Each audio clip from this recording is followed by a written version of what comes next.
if Fields can get it off, which he cannot. Aleem McNeil's having the best. Penei Sewell, the former top 5 pick. They go tackle eligible. There's St. Brown. Head of steam. Touchdown, Detroit. Fields with Hutchinson coming. That ball is out.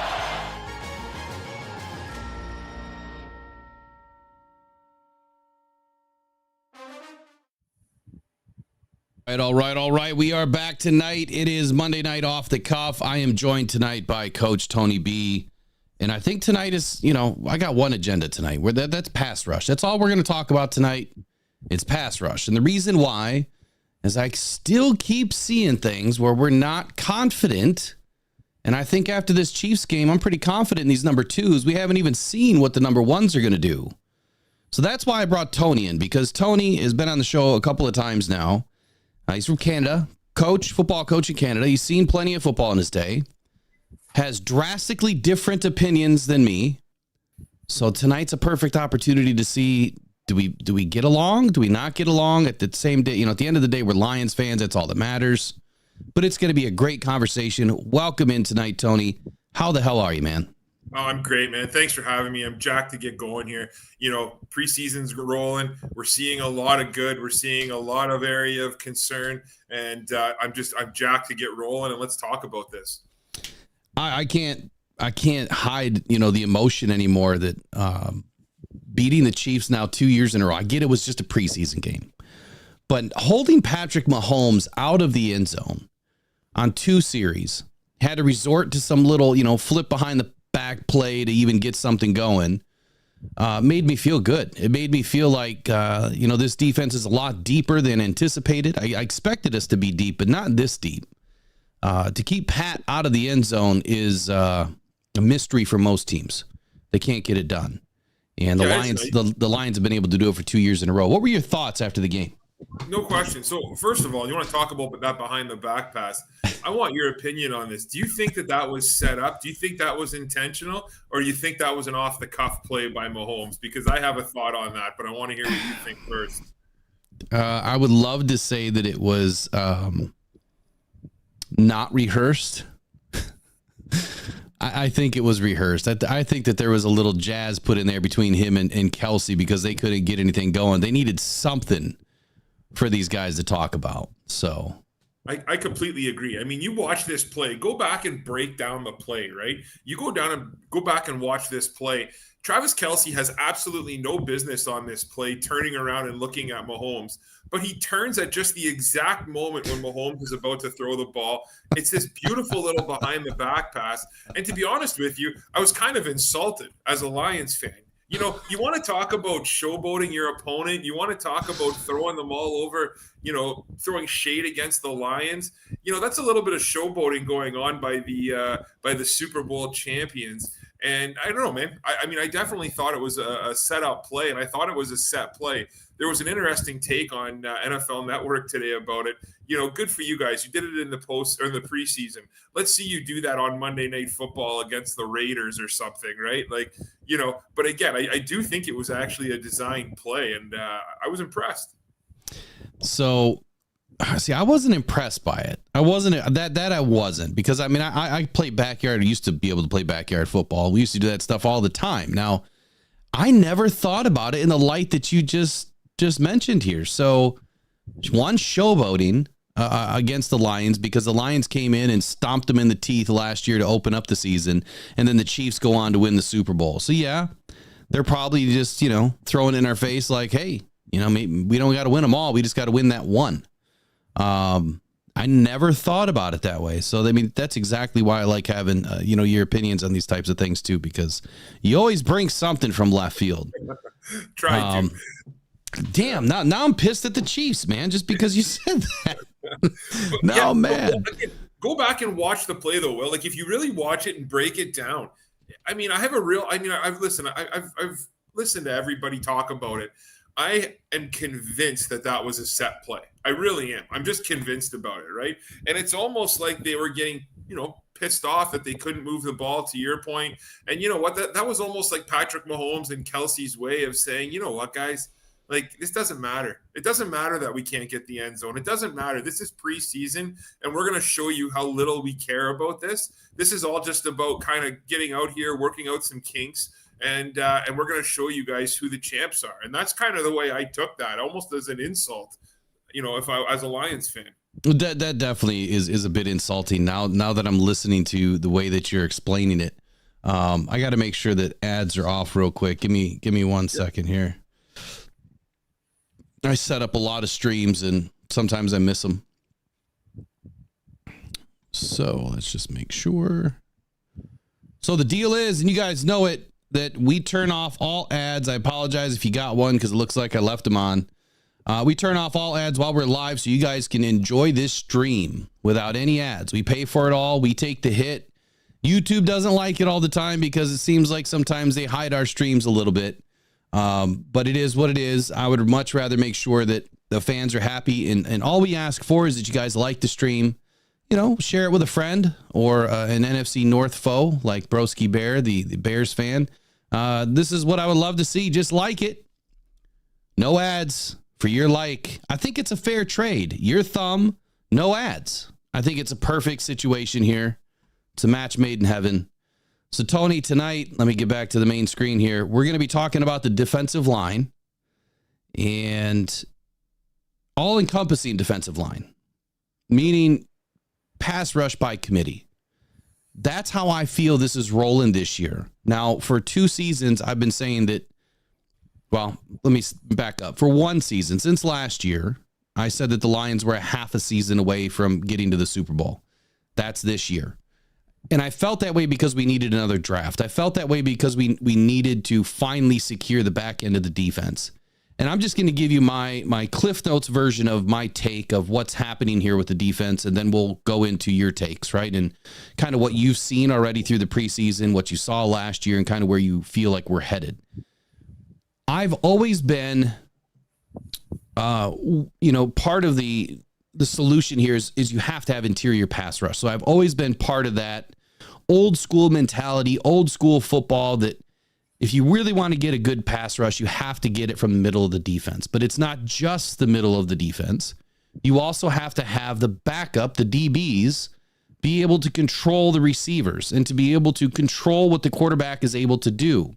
With those 2 things working well for you, everybody else on the field is meaningful to the pass rush. So if the interior gets a push, they break that center link of the chain. Now your DNs can do what they do. They can either stay home and manage their containment zone, or they can free fire onto the quarterback. Depending on what AG puts him in this year, he just came to the mic the other day, and AG said that this is the style of defense that he's always wanted to run, that he's been trying to run, but it's like putting a square peg in a round hole when you don't have the right personnel.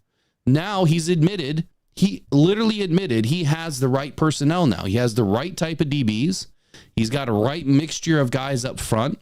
And he doesn't just have 2 dogs. He has, 4, 5, or 6 really good players and a couple of solid dogs. So combined, you have what I call a committee.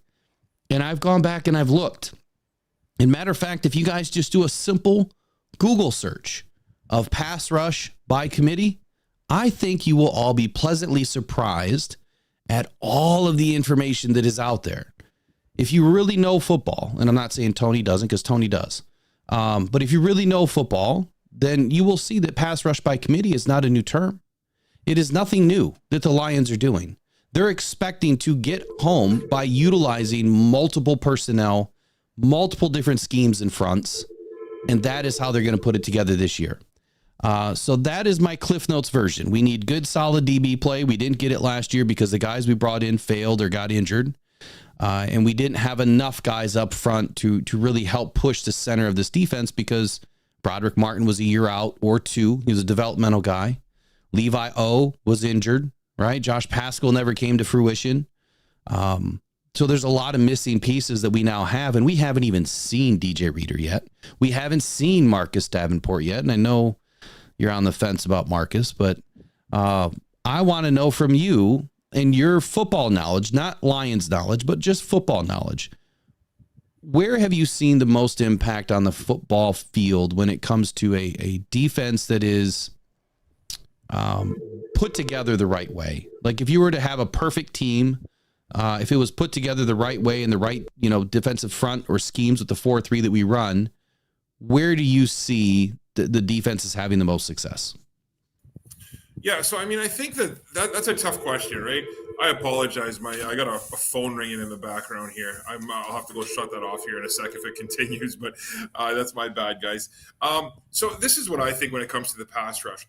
This pass rush that they have this year, to me, is a massive question mark. I mean, I've talked about this with you on previous shows, and I hear you when you talk about by committee. But again, if you're looking at this roster, right, who are your D tackles?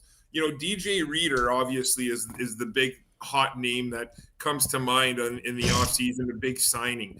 My only thing with Reader is I don't know if he is necessarily going to bring that pass rush that they need, right? And then when it comes to a guy like McNeil's proven he can rush the passer. I like McNeil.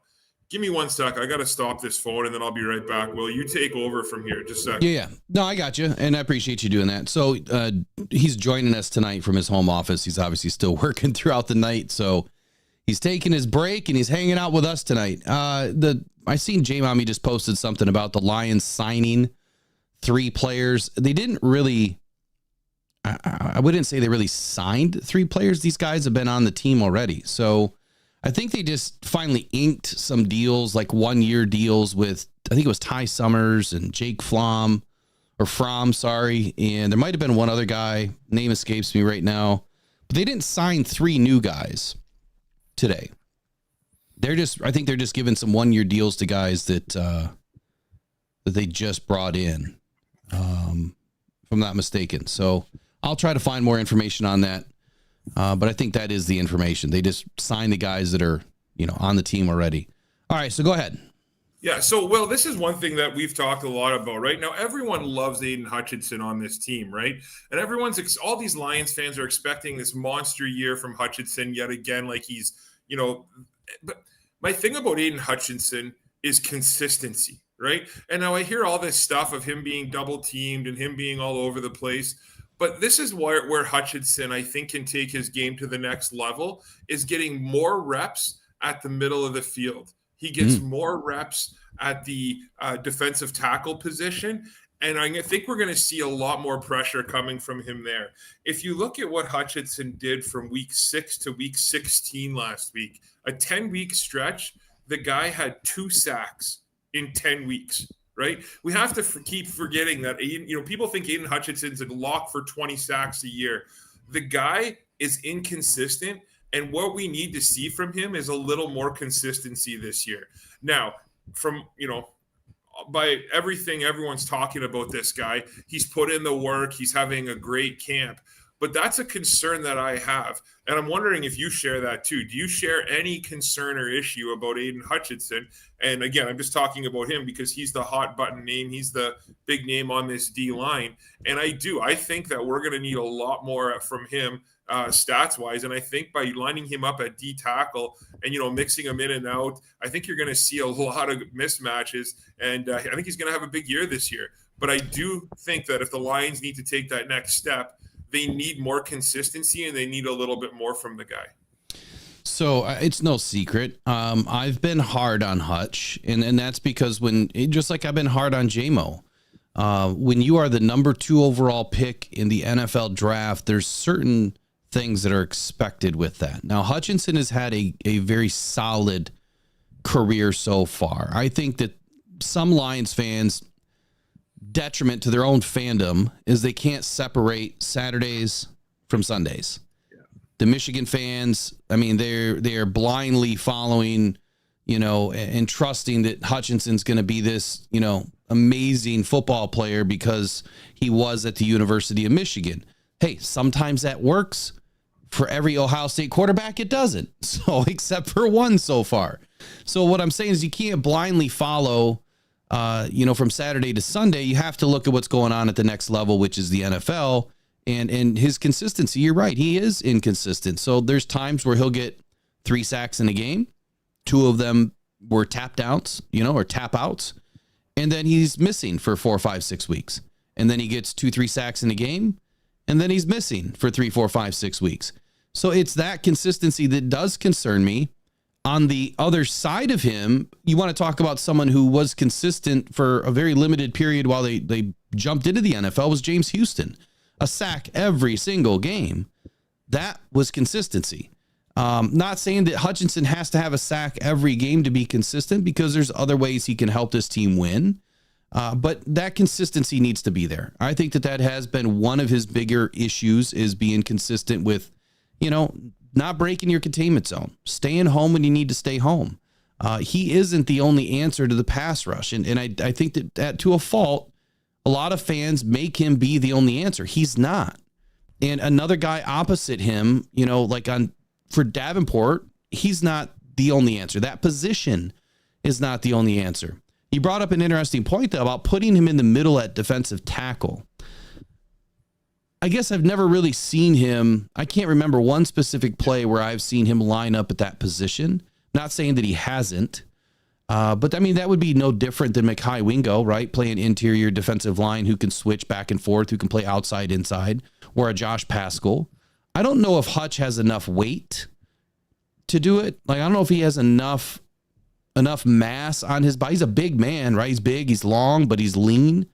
He's not 290 pounds. So I don't know. I would rather see him stand up and jump back as a linebacker and then crash down the line. I would love to see that behind DJ Reader or something, but it's an interesting point you bring up. So I'll be curious to see where you go with this.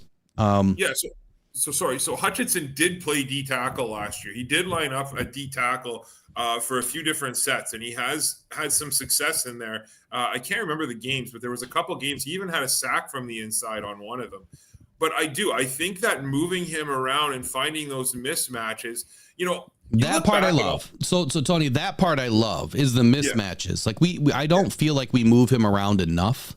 I agree. That part I love, because let's just say Hutchinson is, and I didn't mean to cut you off. Let's just say Hutchinson is your best defensive end. Right now he is. Wouldn't you want him on their worst tackle at all times? It doesn't matter what side of the field. You would. And I felt like we just didn't move him around enough. I don't know why, but I'll digress. I'll hand it over back to you. Oh, no, it's all good. I'm reminded of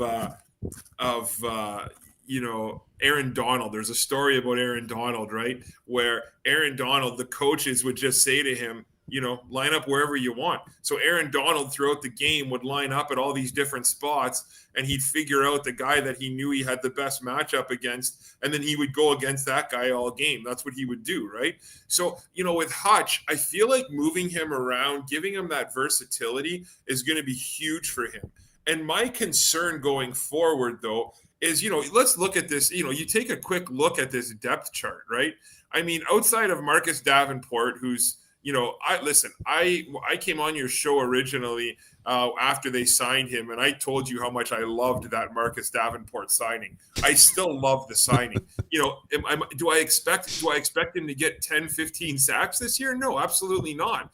But do I think he could be a really good player in certain specific situations? And, can he contribute with 7 to 10 sacks? Absolutely, right? Back to your point about pass rush by committee. But behind him, you have Josh Paschal, right? And then we have James Houston, who I'm concerned about James Houston. I know he had a hot start, so they wanted to try him. Obviously, they tried him at outside linebacker, kind of like a rush backer this year. And that experiment lasted all of a week and a half, right? So what's the concern there with James Houston? And can he be consistent, right? What drives me nuts about James Houston is, sure, he got a sack a game. But my goodness, did he struggle in the run game? He couldn't, he was just, it was embarrassing in the run game, right? So that's my concern on the outside. A guy that we talked about before, who we both had high hopes for, was Mateo Betts, right? We were hoping that he would come in and do something, and he's had a rough camp. John Kaminsky goes down with injury. I don't know. I have a lot of concern with this defensive line. And again, I feel like we're 1 or 2 injuries away from being in real serious trouble with a bunch of unproven or a bunch of guys who are average or below average. So again, that's kind of my whole premise on this season and the D line, and kind of where I'm concerned going into this. All right, so let me back you up on something real quick. So, one, you said Mateo, I say Mathieu, and I also say Matthew. Yeah. It depends if you're French or American or Canadian how you're gonna say it, right? 100%. So just throwing that out there, because you hear people that like try to correct me. It's like, look, I'm not wrong, but I'm also not right. I mean, there's like 3 different ways to say this guy's name.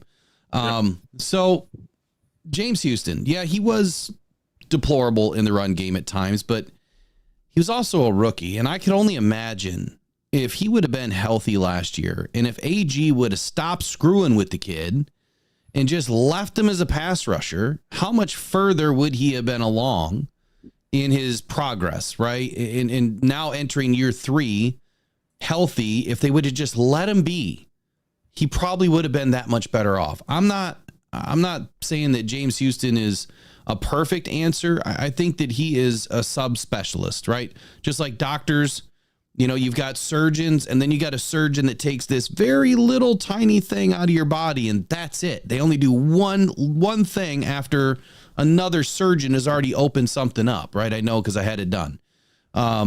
That's what James is. He's a subspecialist. He's a guy that can pass rush on third down. If you have a plan for him to come in and rush the passer on first or second down, it doesn't matter what down it is. That's his job. That's what he's supposed to go do. Let him be that guy.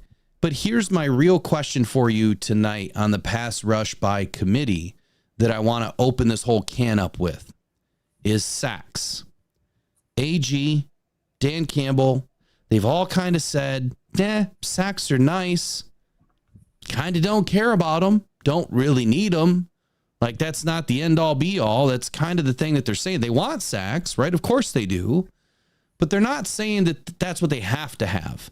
And I think that what I keep hearing, and I've been hearing for a year now, is that the Lions don't get enough sacks. If we don't get enough sacks, we're not going to win. If we don't get enough sacks, we're not going to have a good enough pass rush. If we don't have a good enough pass rush, we're not going to get enough sacks, and yada, yada, yada, yada.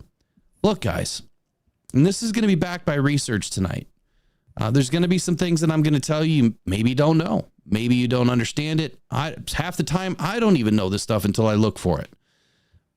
But let me ask you, are sacks the only defining thing that you're defining a pass rush by? Or is it game-changing moments? Is it, you're rushing the passer and putting the right pressure on them, and you're able to affect the game mentally that way because you're forcing them to move up, to get through the progressions quicker, to, make a mistake, throw an interception, fumble the ball? Or are sacks not the only thing that matters? That's really number one. Number two is, how much do you feel the defensive backfield really affects what happens up front? And if you have both of those things working together, how much better can your pass rush be? So those are the things that we're going to really jump into and dive into tonight.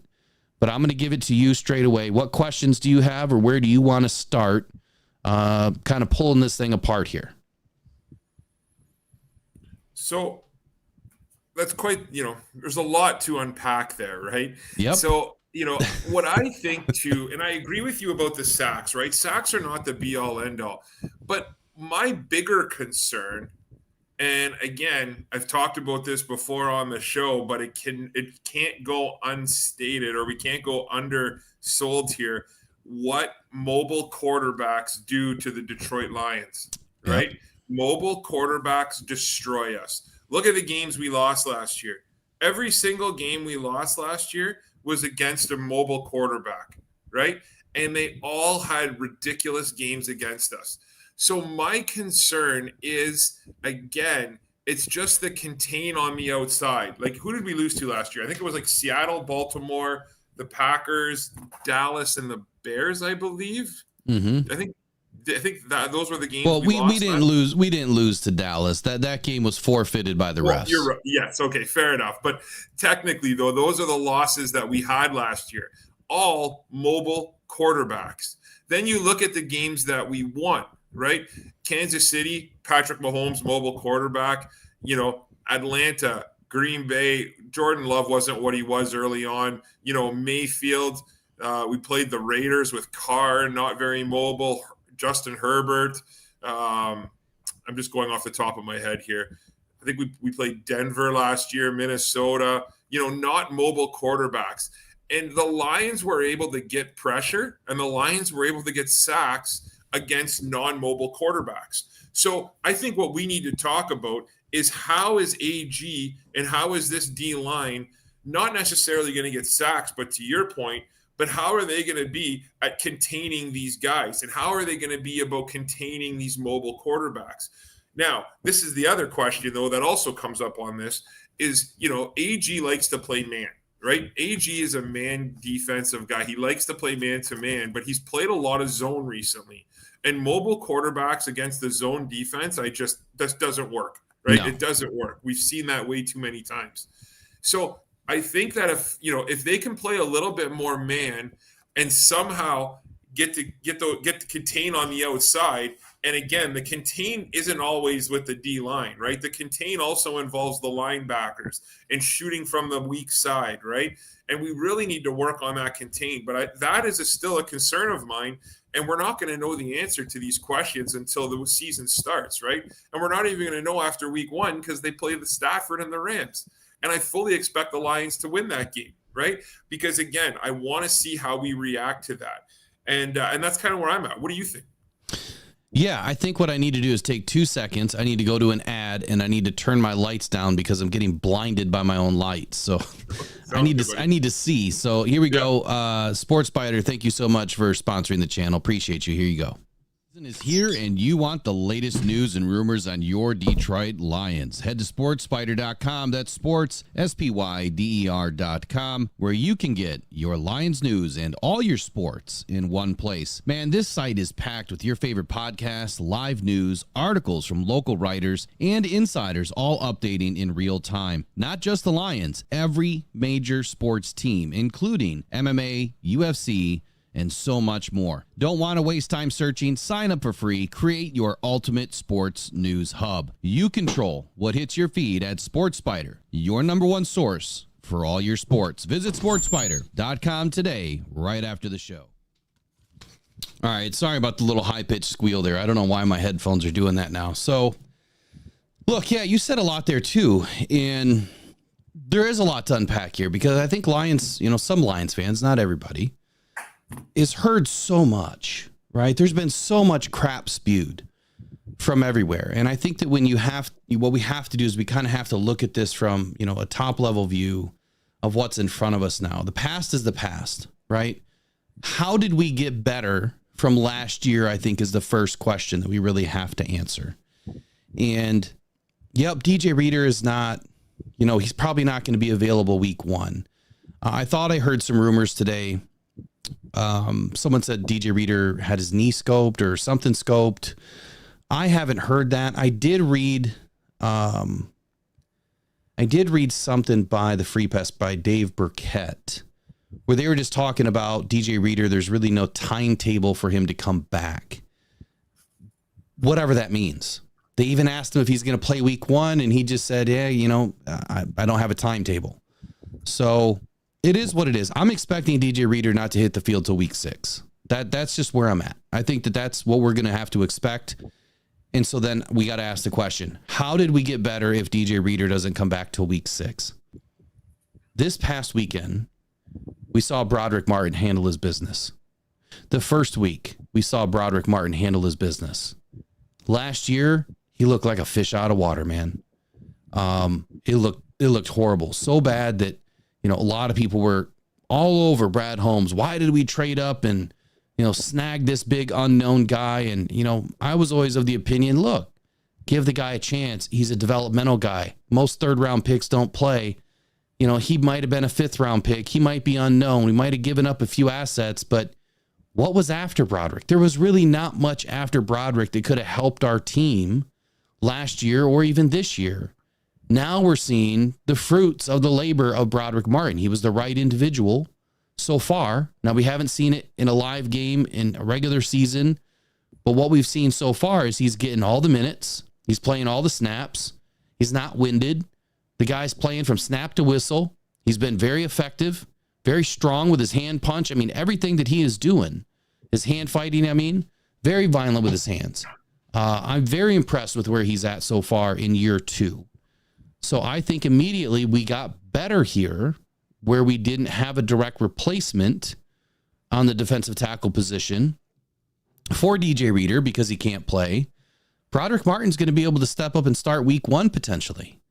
And I'm very impressed by that. Levi, he's finally back. He didn't play last year. The limited amount that he did get in, he was not effective at all. If he can go week 1 and stay healthy, we got better there. Just between those two guys alone are better than what we had last year. Benito Jones is still a pretty solid defensive tackle. He's a big man. He's hard to replace.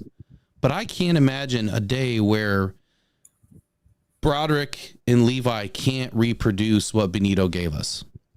What are your thoughts on that part? Did we get better? So I love Broderick Martin. Broderick Martin is my breakout player of the year for this team.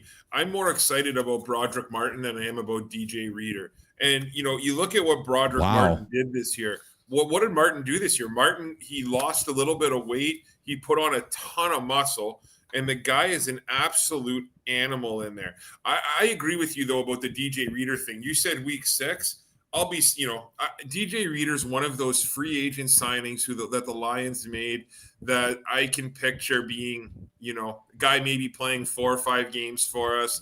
He's older. He has a lot of, wear on those tires. And I'm really looking forward to what Broderick Martin can do this year. You watch him you watch his one-on-ones during training camp. There's some video out there, and he's going up against Ragnow, Decker, and he's doing a really good job. I'm really excited to see what Broderick Martin can do. Another player who we haven't talked a whole lot about is Kyle Pico, right? Yep. Kyle Pico is a guy who's really surprised me so far in this training camp. And, for a guy with not a lot of hype coming into camp, he's kind of played his way into the conversation here. I was checking out the Lions unofficial depth chart posted on the Lions website earlier today, and I'm not sure if it's changed or not, but Pico was actually ahead of Broderick Martin on the depth chart, which I found a little bit surprising. So I think for me, again, it's going to come down to what do the Lions want to do, right? And I think what the Lions have proven over the years is they want to stop the run. That's their goal. They want to force teams to be one-dimensional against them, and that one-dimensional is they want them to throw the ball, right? And that's kind of where AG took a lot of crap over the years because they were stopping the run. Teams couldn't run against the Lions. They just couldn't all season, right? They couldn't, other than San Francisco. The Lions pretty much shut down the run all year. But where did they get burned? They got burned in the secondary.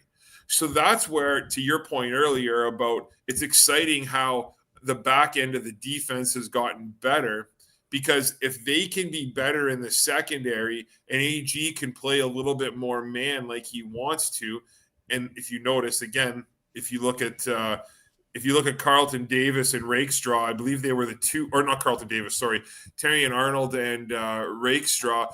I believe they had the best rating against man-to-man or for playing man-to-man defense of any of the corners in the draft. I think they were ranked 1 and 2. They were talking about that after the draft. So you have two guys now who can play man. Carlton Davis is a great man defender. So if we can get that little extra coverage on the back end, I do think it's really going to help these guys. And look for guys like Pico. Look for guys like Levi O. Look for guys like Wingo. Look for guys like Martin to get a little more pressure from the inside. Because, again, I think that's where it's going to have to come from. And to your point earlier about Broderick Martin, Martin has 7 tackles so far in the preseason. He's tied for second on the team, in tackles. And that's from a D tackle position. So, again, you can say it's only preseason, all this kind of stuff. The guy's dominating the preseason. So I'm excited to see what he can do this season. And like I said, man, I think he is truly going to be the breakout player for this team, all season long.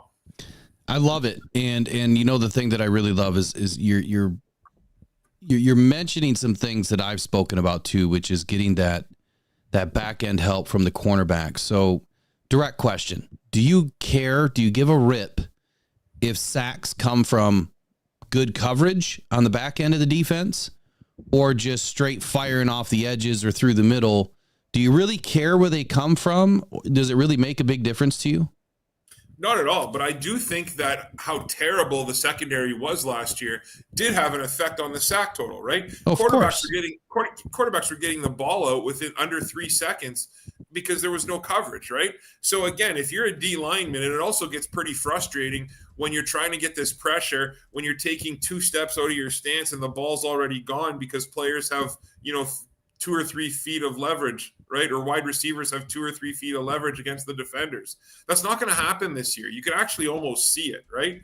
Now, again, I've heard all the stuff about rookie corners. Heck, I'm one of them, right? I was one of the guys who, for a long time, rookie corners, it's tough to contribute, right? You can argue that defensive back is the second hardest position to pick up as a rookie outside of quarterback. But you're watching, again, what Rakestraw did in the preseason, and he's playing really well. Arnold, if you really watch them, what the key is they don't give up much space, right? Receivers aren't making one cut and instantly 2 yards away from the DB anymore, or from the corner. These guys are always in the back pocket. So quarterbacks are going to have to be a little bit more hesitant to throw the ball. They're going to have to watch what's actually going on. And as a result of that, you're going to see, if a quarterback holds onto the ball for an extra half second to a second, I guarantee you the Lions, that will equate to at least 5 or 10 more sacks on this season, right? And there's stats all that prove that. So again, it's going to be massive this season to have that improvement in the secondary. Again, my big concern with this team is linebacker depth a little bit. I know a lot of people love it too. We haven't even touched upon the linebackers and their role in the passing game. But if Jack Campbell, who admittedly, he admitted that he struggled last year, especially in pass coverage. And, everyone looks back to that one beautiful play he made. I forget who the Lions were playing against. It was fairly early in the season. It might have been Seattle, actually. And he made that diving play over the middle and knocked down that pass. Remember that there was that big play, and everyone was talking about how great Jack Campbell was in the pass game, right? He really struggled after that. So I think if the linebackers can improve their pass coverage even by 10 or 15%, and if Jack Campbell can get 10 or 15% better, the guy's 6'4", 6'5", he's a monster. He can cover those tight ends, right? Mm-hmm. So again, and I mean, we've talked about this too. Tight ends against the Lions, that's a whole nother conversation, as they tend to just tear us apart. But in order to kind of stop that, and in order to corral that pass game, or to corral the sack game that we're talking about, the secondary has to do their job, and I think they're going to this year. I think they're better. I definitely think they're better. Yeah, I would dedefinitely say that they're better. So here's what I guess I'm going to wind back to, because there's a lot really that we're going through. Sack time. So you mentioned, a little bit longer coverage on the back end, helping the sacks up front. It's something that I've said for a long time. And I hope that people understand that in the NFL, just holding the ball a quarter of a second is the difference between a sack and the ball getting off. So last year, I think Danielle Hunter's fastest sack was just south of 4 seconds. That was his fastest sack of the season.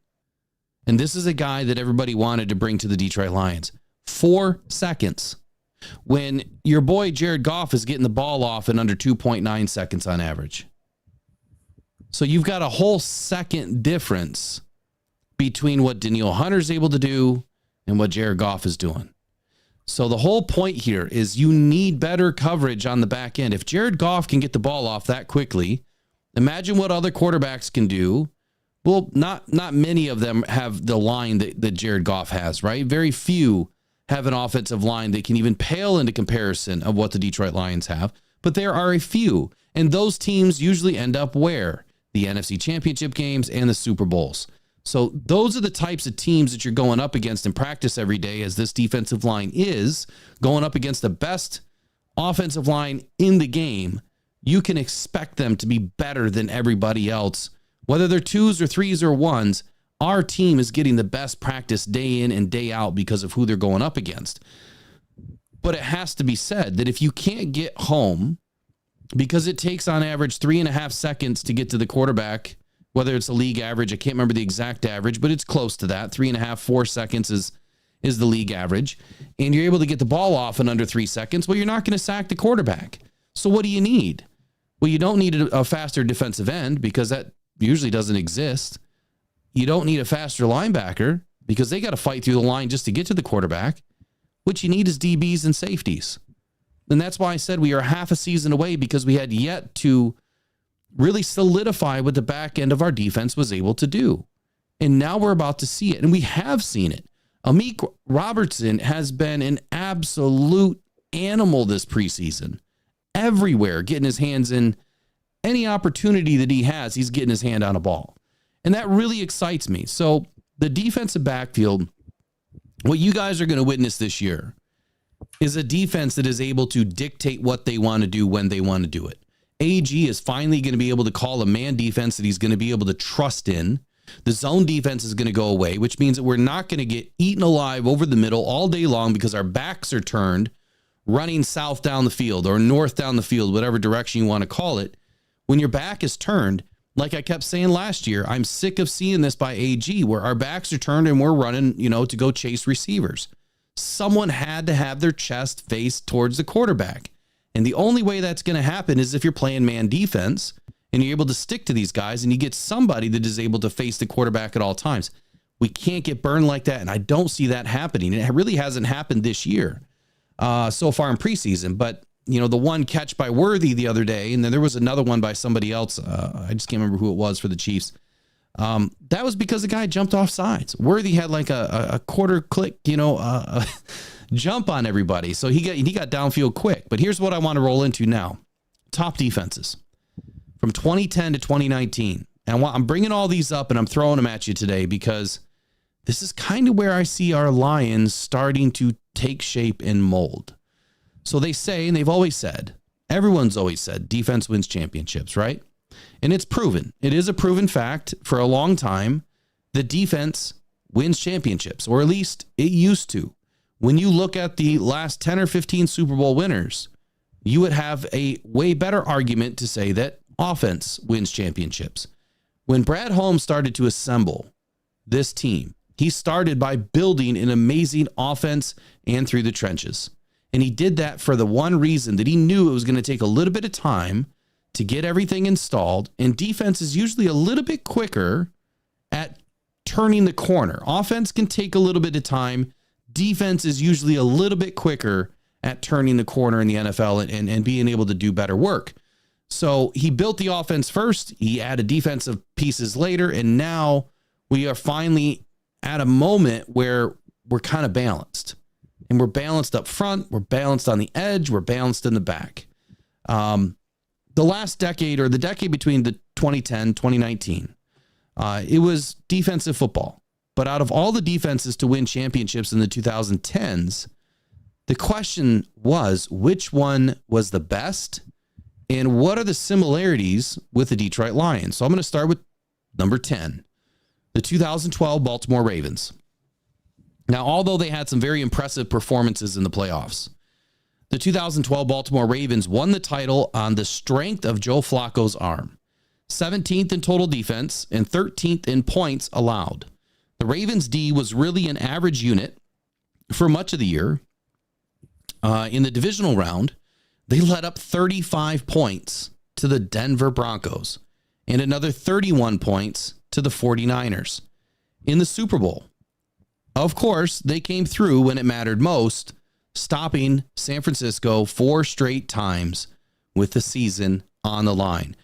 That sounds like, to me, the team of 2022 for the Lions, a team that just couldn't really put the screws to anybody, but then at times they could, but they let up way too many points. Now, the ninth best defense was your 2018 New England Patriots. And I promise you, we're going to get to my points here in just a second. Although they were 7th in points allowed, the Patriots' bend but don't break unit, sounded a lot like last season, ranked 21st in total defense. They allowed a whopping 59 points in their first 2 playoff games, including 31 points to the Chiefs in the second half of the AFC Championship game. 3 impressive rushing performances are what really sparked their Super Bowl run. But credit must be given to the defense for shutting down a prolific Rams offense in the Super Bowl. 28th in sacks is where this team ranked, 8th in completion percentage, 16th in yards per attempt, and 13th in interceptions with 16. So no, you don't have to be the best defense to always win a championship. Now I want to get into the 8th best team, 2014 New England Patriots. The Patriots capitalized on 1 year of Darrelle Revis, finishing that year with the 8th ranked scoring defense. 3 times that season, they kept their opponent in single digits, and they did it once again in the AFC Championship. Their signature moment that year, and one of the most significant moments in sports history, came when the UFA rookie Malcolm Butler sealed the Super Bowl with an incredible goal line interception. And that is why, my friends, the DBs are so very important. Because then we get into the teams like this. Your number 1 defense of the 2010-2019 era, that decade, your 2013 Seattle Seahawks. The 2013 Seattle Seahawks are not only the greatest defense of the decade, but one of the greatest in NFL history. Led by the imposing Legion of Boom secondary, Seattle held opponents to just 14.4 points per game, 172 passing yards per game. They featured the LOB, featured in the LOB were all 3 All-Pros in cornerback, Richard Sherman, safety, Earl Thomas, and safety, Cam Chancellor. Brandon Browner, the other starting corner who was no slouch, standing at 6'4", 230 pounds. Browner was known for bullying his receivers with his extreme physicality. After allowing just 32 points in 2 postseason games, the Seahawks nearly blanked the Denver Broncos in the Super Bowl. That Denver team was statistically the best offense in league history, averaging an otherworldly 37.9 points per game. They finished that Super Bowl with 8 points. In 2014, the Seahawks had a dominant defense that prevented opponents from moving the ball and scoring at a high rate. They also won the Super Bowl in 2014, beating the number 1 offense in a blowout.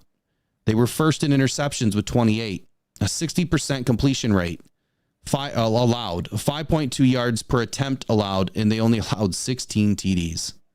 They were 10th in sacks with 44. A league leader, Panthers team, had 60 sacks that season.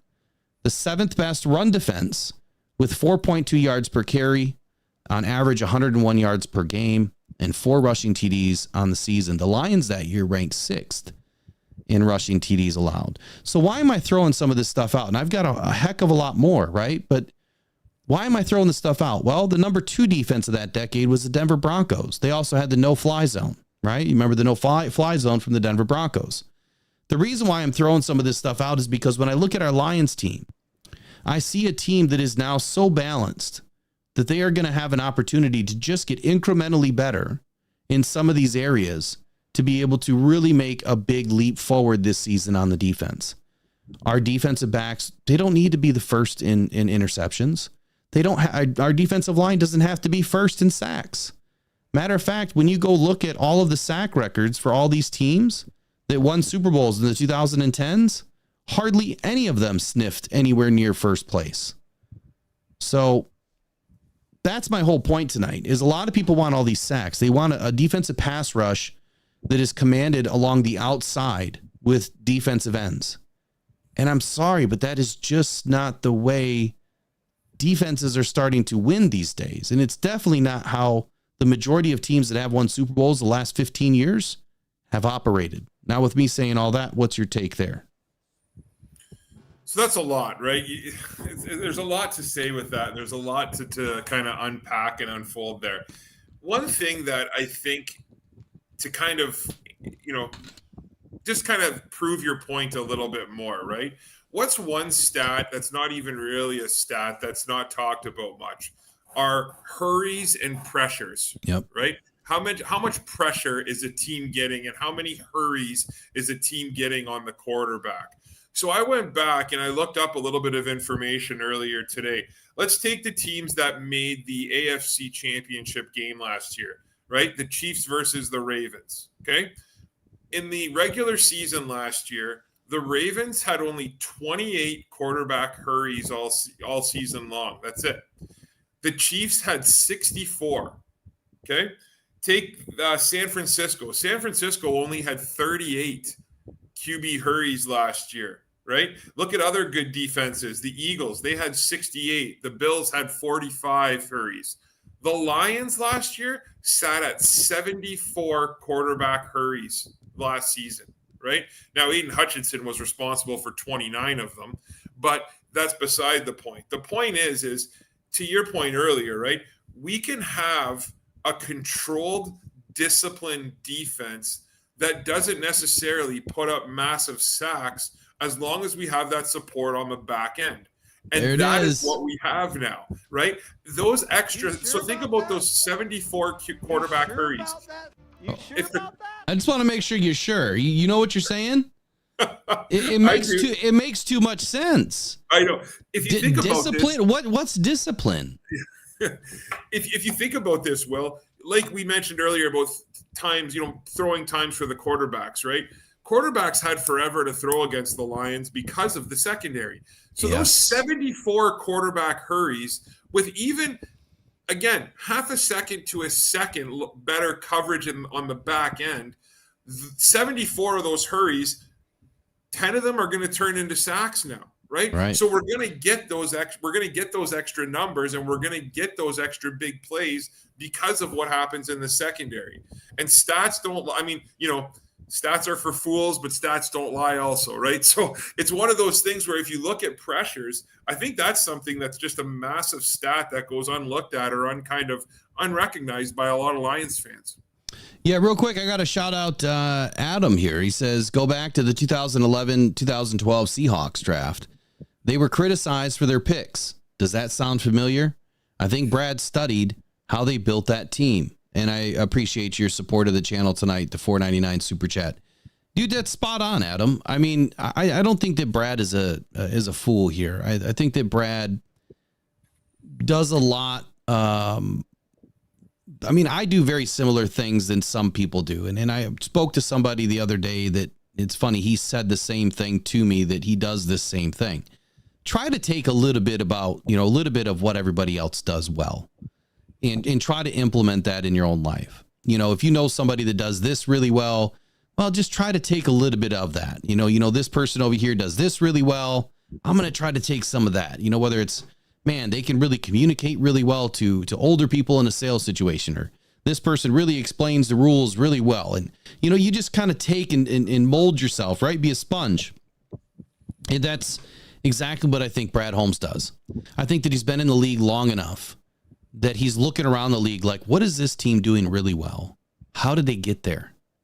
What is this GM doing really well? How did he do that? How did this team go from the gutter to the NFC Championship or the AFC Champion? How are they doing that? And he's probably looking at everything that we look at every day, which is the stats, the analytics, the KPIs, the personnel, the coaching staff, everything. Right? The injuries, what's affecting them from week to week. And he's finding and building a plan. That's how I started my roster roulette theme, on how to build a team based on when you draft, who you draft, and when their contract is due and how much money they're making. It's a whole thing.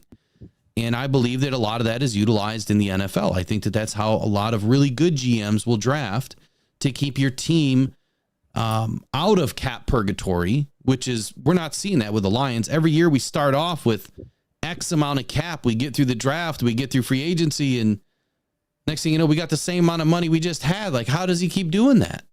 So there's a lot of things that I think that Brad does right. And yeah, he was heavily criticized for our picks, but now you're going to start to see these things pay off. He was lambasted last year because of Broderick Martin. Because Broderick was supposed to start last year, and he was supposed to be an impact player last year. And Look, they tried. They put him in. He wasn't ready. And that's okay because now he's going to make up for it. And he doesn't have all that mileage and he doesn't have all of that, bad headwear, weighing down his brain right now of all the bad things that he did last season because he wasn't out there. Now he gets to start fresh and clean. He doesn't have all the baggage behind him. Confidence can ruin you. It can also make you who you are. And I think that you see that with a player like Terrion Arnold, who's extremely confident. So I like what you're saying there, Tony, that, it's just that half a second, that split second. I thought that Hutch had like 100 pressures or something crazy last year, though. Wasn't that what was reported? Hurries and pressures, I think, are two different things. But I think, when I looked up, I think he had 29 QB hurries. Yeah. But he had like 102 pressures or something, right? Yeah, that makes sense. So that's another stat that is ill-defined, in my opinion. A pressure, get this, a defensive line pressure, and Dan Campbell can correct me if I'm wrong here, and I'll take that phone call any day, by the way. A defensive line pressure is considered a pressure when the defensive lineman moves the offensive lineman 1 yard back into the pocket off the line of scrimmage. That is a pressure. That's it. Doesn't seem that hard, but that's it. Doesn't mean that you've got your hands on the quarterback. Doesn't mean that you're about to sack the quarterback. Doesn't mean you've done anything. You just move the guy back a little bit into the pocket. So pressures are kind of funny. Stats are kind of funny. That's why the eye test is such an important thing in this game. And you've been around, I'm sure, plenty of football in your life, right? Being a coach. And my biggest question for you, out of this whole thing, though, is pass rush by committee is a real thing if you're disciplined. And that's what you just got done explaining, that, you don't have to have all the stats. You don't have to have every metric going right for you. As long as you are disciplined in doing the things that you're supposed to do when you're supposed to do it, and you're working together as a team and not individuals, great things can happen. So my biggest question for you is, are you surprised at all that you don't see a bunch of eyes on this team? I don't know. I think there are a lot of eyes on this team. I mean, to answer your question there, okay, this is the best way to put it. Okay. The Kansas City Chiefs, how much are the Chiefs talked about in the offseason? How much are the Chiefs talked about in the preseason, right? These guys are almost an afterthought. It's always about the Cowboys or the Eagles or, what Houston's doing or, things like that. You hear, if you actually look at the news cycles, you hear very little about Kansas City on a national stage, right? At this time of the year, which is surprising, right? The Lions are kind of in that same realm right now in terms of media attention. It's a lot of positive attention that they're getting, but it's not over the top, right? And I think there's a lot of reasons attached to that, but that we can have a whole nother show on that because, it is the Lions, right? We've done it for 1 year, really, 1.5 years, right? We need to have some more consistency to kind of hit that spot. But I think we are being talked about on the national ranks. But I like the fact that we're not kind of being overhyped here, right? And I think that's important.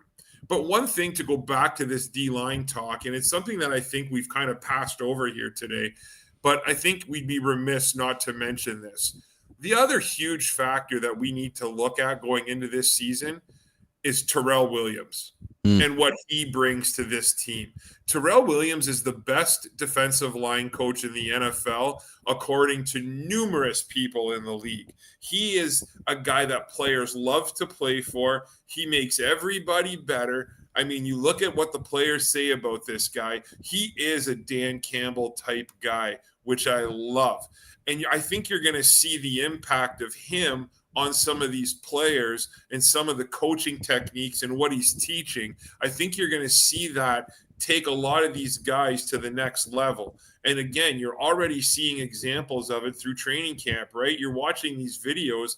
The D line looks unbelievable, right? And they're going up against the best offensive line in football every day. So that's going to make you better as well. But what Terrell Williams offers to this team and brings to this team and brings to these players, I think you're going to see a massive upgrade just because of that. Yeah, no, I'm 1,000% in agreement. You know, the one thing that we've noticed with Terrell Williams and the rest of the Detroit Lions players so far is anytime that they are asked about Terrell Williams, their face, it just kind of contorts. It lights up. These guys are happy, right? But there's been a common theme. They all say extremely intelligent, wealth of knowledge, teaching me so much, absolute fun guy to be around, commands business though. You know, someone that you can have fun with, but you know, at the end of the day, there's that line. You don't cross that line. We got work to do first and foremost. Let's go get it done. That's what these players are learning. And then after practice, so when Eric and I were at training camp, you know, we were just kind of sitting there after everything was kind of stopping, you know, everyone was going in for the day, and certain players came back out hitting the machines, you know, going through progressions like they were, you know, doing a pass rush move, working on their moves. Or I think it was Amik Robertson and Cleo Dorsey were doing something off to the side, and Jack Campbell's over there hitting the machines. And I mean, you had little breakout groups. The whole defensive line went to the left corner and started doing something. It's that kind of positive effect that you're starting to see from a team that the minute that they start to fight for each other and the minute that they start to stick up for each other, that's when you finally realize this team can do great things. A team that is a true team, that they only care about each other. And that's why I said, are you surprised that you don't see a bunch of eyes? I don't see any eyes. I see a bunch of individuals that play well, that are that guy. But on the field, as a brotherhood, in a locker room, these guys are not eyes. They are all we's, us, team. And that's what I love seeing for once. We don't have a bunch of guys that want to go out independently to be that guy. They want their guy next to him to be right there with them. You know, they'd rather lay down and let him get the sack. That's what we need to see this year, is a bunch of individuals working together as a hive, right? That's why I always go back to the beehive. Did anyone ever talk to you when you're coming up in football about the hive defense or the hive mentality? Yeah, I mean, we've heard that analogy before. Absolutely, right? Yeah, and that's just something that I've always stuck with, because it just, you know, worker bees, right? They don't have a care in the world but protecting that hive and working for that hive and making sure that the hive lives to fight another day. And that's the same thing about a football team. And if you have that hive mentality and you start to work together at all costs, man, great things are going to happen. And that's what we're seeing. Is this a crazy stat or is this not a crazy stat? Because I was looking through all these stats for the sack numbers and things of that nature. So your Chiefs win the Super Bowl. I keep hearing all this stuff about sacks, right? This can't be right, because on NFL.com, I mean, the only way that the Chiefs won the Super Bowl is because they had so many sacks, right? Or their defense was so great. At least that's what I keep hearing from some, you know, collectives. This can't be right. So I'm going to look at it. Under tackles, I'm whittling it down by sacks. And it says that the Chiefs had 28 sacks. That's it. And the Giants had 85 and they led the league. That can't be right. Is that really right? I can tell you here in 1 sec. I don't have Pro Football Reference up. Oh, that's all right. Where is it here? No, the Chiefs had 57 sacks last year. Well, I was under defense too, so I'm under defense. It says defense. Yeah, because Chris Jones had 10.5. George Karlaftis. I can never pronounce his name. Karlaftis, yeah. I love Karlaftis, man. Had 10.5. Yeah, Dana had 6.5. Tranquil had 4.5. McDuffie had 3. Reed had 3. Okay. So how many did they have? They had 57 sacks last year. And that probably put them in the top 10? Yeah, around there. Yeah. Okay. That makes more sense. Okay. So what else? What's up next? What would you like to talk about, or do you still got time? What do you got going on tonight? Oh, and I could talk about a couple more things. I mean, I know we were talking about the pass defense, but we talked a little bit about this before, and this is something kind of to spark a little bit of discussion, right? I know there's a Bears fan in there asking me if I'm drinking the Kool-Aid, like everyone else is. I like to think of myself as more of a realist fan here for the Lions sometimes. But here's a controversial question for you, and I'm going to throw it out at you anyway. Do you think that there's an arrogance almost to the way Brad Holmes has constructed this team? And what I mean by that is completely ignoring the wide receiver position, completely ignoring the backup quarterback position, and completely ignoring adding anyone on the defensive line during the NFL draft. If you look at where this draft was deep, the wide receivers in this draft, there were guys going in the 4th round who you're going to see starting in week 1, right? Yeah. There were guys going in the 5th round who are going to be starting in week 1. In terms of the D-line, same thing. This was a very deep draft for the D-line. And again, Brad Holmes chose to double down on the cornerback position, which again was an area of weakness. But I don't know. There's almost like an arrogance to this, thinking that no, we can go into the season with 2 NFL wide receivers. That's all they have. The Lions have 2 NFL wide receivers. Okay, that's it. No one else on that roster should even be in the league. So I'm just curious as to what do you think about this? And do you have any concern whatsoever about a guy like JMO who's never played a full season? Now you're going to rely on this guy to play a full 17 games plus playoffs. And then who do we have as his backup? Like Tom Kennedy? It's just there's nobody there. So to me, if, we can all drink the Kool-Aid and think this team's going to be great, which I think they're going to be good again. But if you want to talk about specific areas of concern, that's a major one for me. And how do you reconcile that, him just completely ignoring a position of such importance? All right, I'm going to give you my answer, and it's going to come right after we get 10 more likes, because we need to get some more likes so the ads stay off. Here we go. We need 10. Tracy will do the countdown for us. Always does a great job. I just need 10 more likes. Come on, people. We're giving you free ads. Free content tonight, always, every time we're live, all because we appreciate you. You guys are the best sponsors and supporters of this channel, and it does not go unnoticed. By the way, once we get to, 6,000 or 5,500 subscribers, we're going to be giving away a signed Penei Sewell helmet.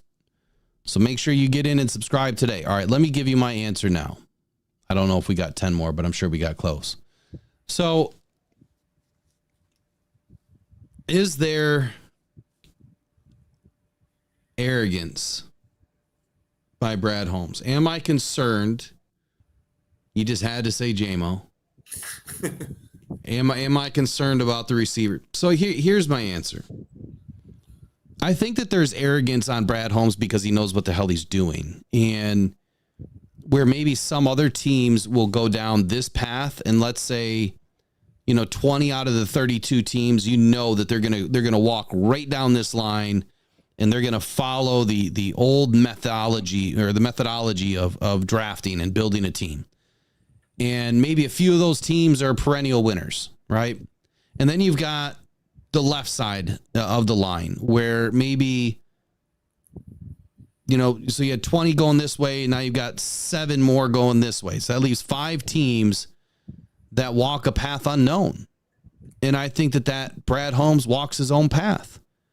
I think that when he looks at his roster and evaluates his roster and this draft and the draft board and who's up next and who's available, I think that there is no path for him. That he's already in the mindset that I'm going to grab the best football player that I can. Does not matter what position they play. He said that to us multiple times. But I also feel like if he knows that he has a really good starter already in place, that he's not going to double down on that position unless it's needed. So quarterback, he knows that he has Jared Goff, and man, he feels really confident about our offensive line, no matter who's in there, that we're not going to take a bunch of sacks and hopefully we don't get anybody hurt. But he did address Hendon Hooker last year, and he was obviously hedging his bets that Hendon was going to be just fine, and we've seen that. Hendon's great. He's doing phenomenal. And I want to talk about Hendon before we get off if we have time. So, yeah, I do think there's a little arrogance. I do. I think that he just knows that he's making the right moves. To your point on JMO and the wide receiver room, yeah, I said it this morning. I still feel like that was a mistake. That if he could have found, and I don't know who we would have taken different just yet, but maybe. So who did we take in the 4th round? I don't think we took anybody, did we? We moved up. No, we moved up. Yeah, we moved up. So I wouldn't trade away Manu, and I wouldn't trade away Vaki, and definitely wouldn't trade away Rakestraw or Arnold. Christian Mahogany in the 5th round or 6th round, whatever he was, 5th round, 6th round. No, it was Mekhi Wingo was in the 6th round. So I wouldn't trade any of those guys away. So I think he did great with his picks, but maybe you could have traded away some future to grab a 3rd or a 4th round wide receiver. But then again, when I look at that, my answer would be this: your 4th receiver, your 3rd receiver is not going to do much this season. If someone's hurt, then yeah, we could be in a little bit of trouble. But then I look at the other side of the equation. We have $40 million. We can make something happen. Brad can make something happen if he really wants to. He can pull the trigger and bring anybody in that he wants right now. Just about anybody would love to come play for the Lions. So yeah, I think that the way that this ship is sailing right now, that Brad is just full of piss and vinegar.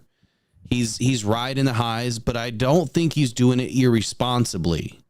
I think that he's calculated in his attempts to continue to build this roster the right way and back it up in a way that he sees fit, because he's got a plan. He knows next year what he's going to try to do, and the year after that, what he's going to try to do.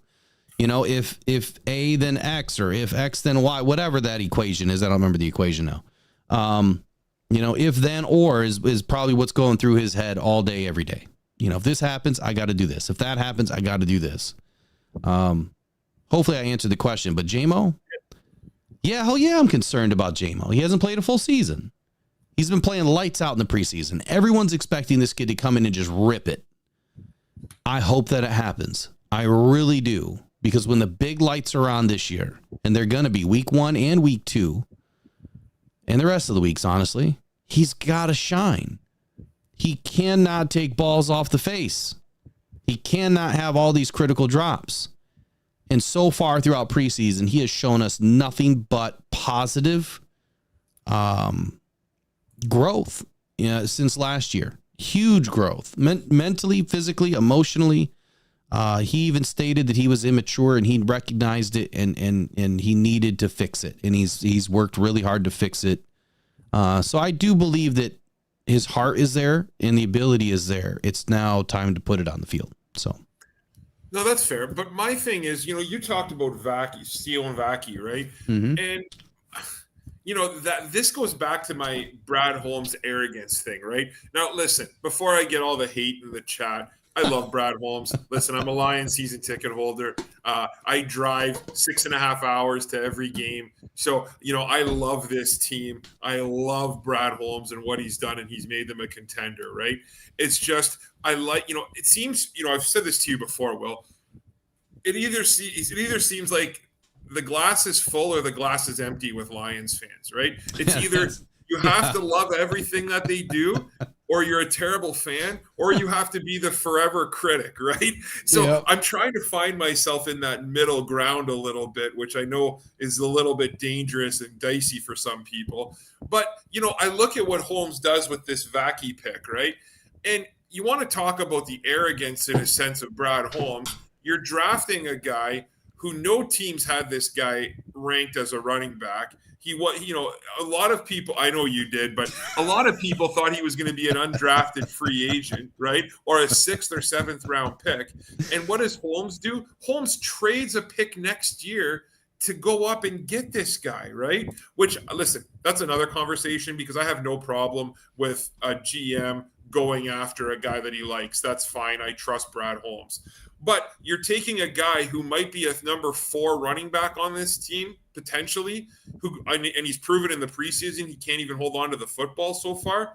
And then you're taking a guy there, and you're taking wait. What do you mean he can't hold on to the football? Didn't he fumble like twice so far in the he fumbled once for sure in the preseason. I think he has had 2 fumbles so far. Vaki? No. Vaki hasn't fumbled.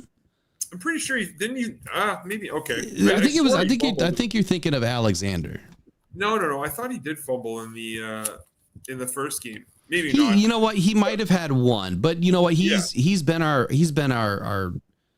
rush leader for this he's played pretty damn well. Yeah, but Funk has had a good preseason too, and he's you know what I mean? Like, I don't know. I hear what you're saying. My thing about this, though, again, it's not necessarily the player himself, right? My point is you took a position of strength where we already are 3 deep and 3 really strong players there, and you know there were a lot of really good wide receivers that were still available late, and he just decides to bypass that, right? And you know, it's just I don't know. I don't know. I have a real hard time with this. Again, I'm not about always drafting for position and those types of things. It's just that's what I mean about kind of this little bit of arrogance, right? About, you know, him thinking he's the smartest guy in the room a little bit. And I like that moxie. I really do. You know, it's just there's a lot of pressure on him. If, say, JMO goes down, I see a lot of people in the chat talking about Khalif Raymond and those types of things. And, yeah, Khalif's a fine player, but the guy's not going to have more than 500 yards receiving, you know, in a season. He's not going to do anything wild and crazy. He's not going to be that difference maker on the outside that we necessarily need. So it was about that. And I do think the Lions are going to go sign someone else. They're going to have to pick up somebody as a number 3 receiver that's a little bit more reliable than kind of what they have right now.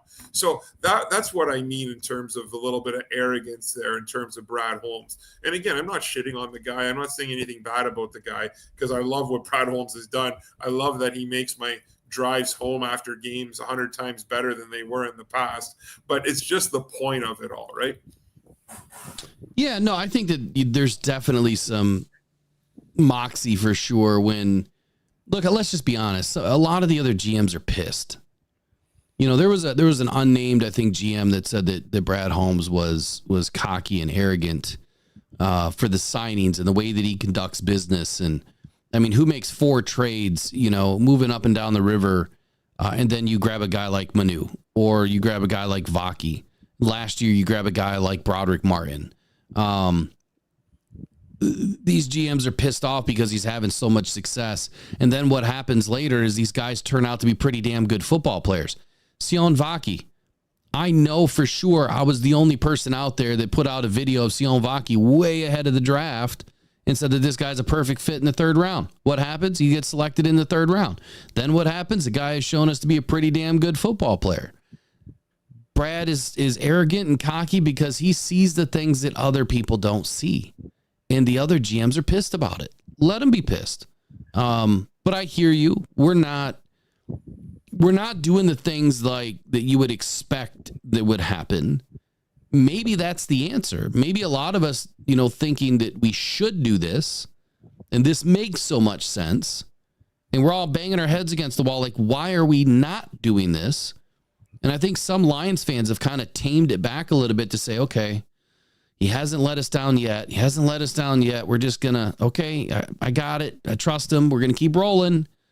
So until we have that oh shit moment, you know, we're like, we should have done that. That's where I think people are going to then say, all right, Brad, enough's enough. We got to somehow stick to the playbook, right? We got to somehow, well, until that happens, Brad's just going to keep on doing Brad, I think. And it's working. So I'm going to let it work. But I do agree with you that our receiver room is a little scary.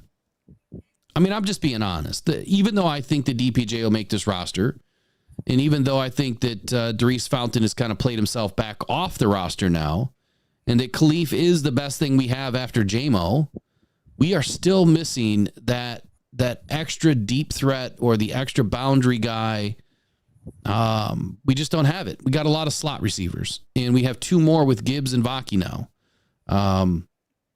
Yeah, we need another guy. I would expect that Brad Holmes is going to do something probably after cuts. I mean, today, now I think I've seen 5 signings today so far. The Lions just signed linebacker Joel Iwi Gumbui. Is that how you say his name? Iwi Gumbui? I don't know. 28-year-old former Chicago Bear out of Western Kentucky. He was with the San Antonio Brahmas of the UFL this season. He's another guy that has special teams work, over 1,300 snaps on punt and kick units. Sounds just like Ben Nyman.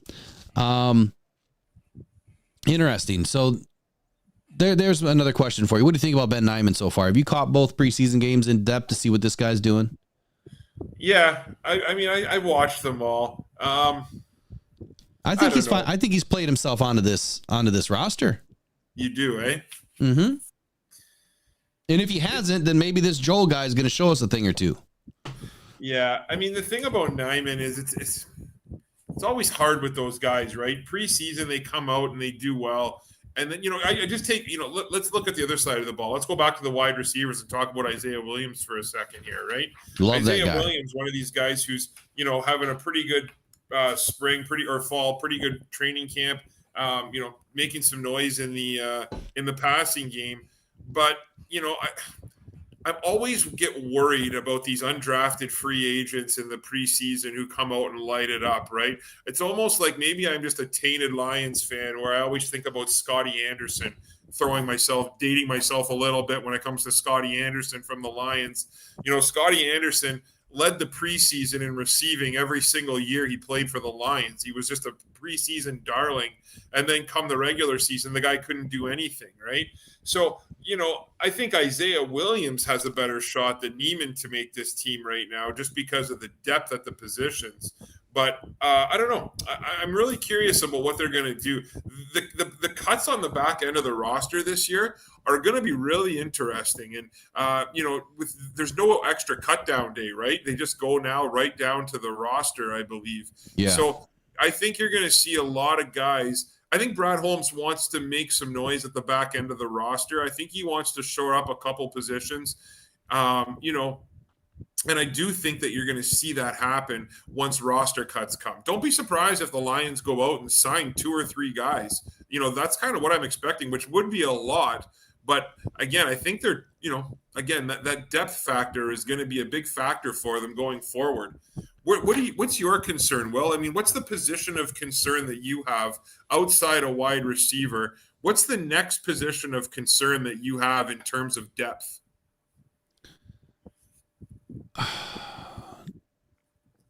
I guess it really depends. Like, it's hard with depth because as well as I do that after your 4th linebacker, they're pretty much all special teamers, right? And then after your 4th cornerback, they're pretty much special teamers. And after your 3rd safety, that's just the way it rolls. So I think that the biggest concern for me right now is the unknown. And the unknown is I don't know what we have in Marcus Davenport because I haven't seen it. I don't know what we have in DJ Reader because he's not going to be back for a while. I don't know what's going to happen with James Houston because he can't seem to stay healthy. So every team battles these things. The one thing that we do know is if all things are equal and all of these people were healthy and they are ready to play today, we would have the answer, or at least the best answers we can get. The other thing that I do know is that this roster could stay more fluid than it has been in seasons past. What I mean by that is we could see Brad making more moves more often this year on the back end of the roster. I think that he's really trying to fill the back end of this depth chart, if you will, with guys that can hit special teams hard. This new kickoff rule, all of these signings that you're seeing today, and, like there's been some signings that these guys have already been on the team, and then there's some new signings. These guys are guys that I think can affect, the special teams area. That's it. That's all that they're looking for. Linebacker would worry me a little bit, but I've liked what I've seen out of out of Nyman. I've liked what I've seen out of the glimpse of Malik Jefferson, but I don't know who else is out there. I haven't seen this Joel, guy play yet. I haven't watched any tape from him on the Brahmas. So I don't know, man. I would say that I'm pretty happy with everything other than receiver right now. Like if we were to start week 1, I think we're good. But I think you still stay fluid. Yeah, I hear you. And, Peter talked about this in the chat a little bit, and I kind of agree with him, right? One of the big issues that I've had as well with Holmes here, just in the offseason and especially at the draft, was he keeps trading away next year's picks, right? Next year, he traded away, a third rounder next year. The Lions don't have a third and a fifth, I think, next year. No, next year. He's trading away a lot of future picks. But we didn't, though.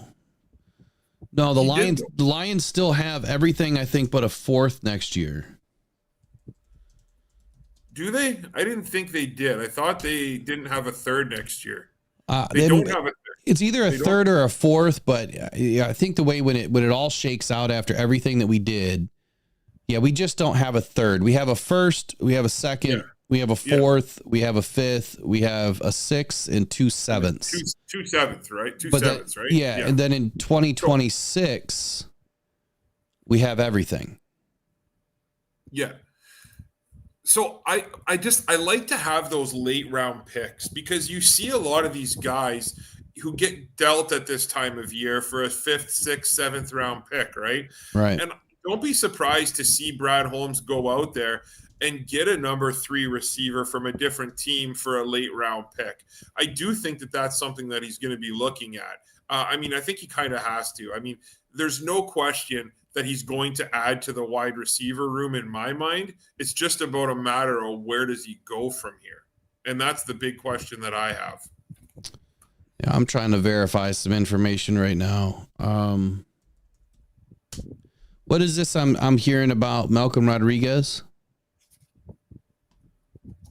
Potentially going on IR. I didn't know he was hurt. Oh, no.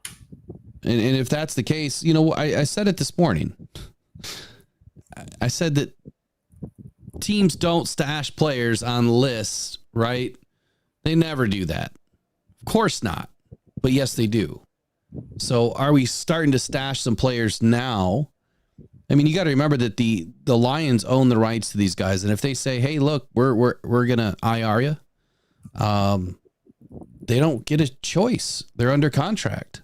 So that'll be interesting. I'm just trying to look it up here. Yeah, no problem. You look that up. And the other thing, I wanted to kind of mention briefly, again, back onto the Brad Holmes and almost and again, the arrogance when it comes to positions. I know this is a bit of a hot take because everyone loves this guy right now, but I am not sold on Jake Bates whatsoever. And I feel like the way that Brad Holmes has handled this entire kicking battle and this whole kicking situation, again, almost reeks of arrogance, right? How many times do kickers end up winning games for you, right? Kicking is such an important part in the NFL. And to take a shot on a rookie kicker who, throughout the last, he ended up missing 5 kicks in the last 3 weeks of his last season with Michigan, and with the Michigan Panthers or whatever they are.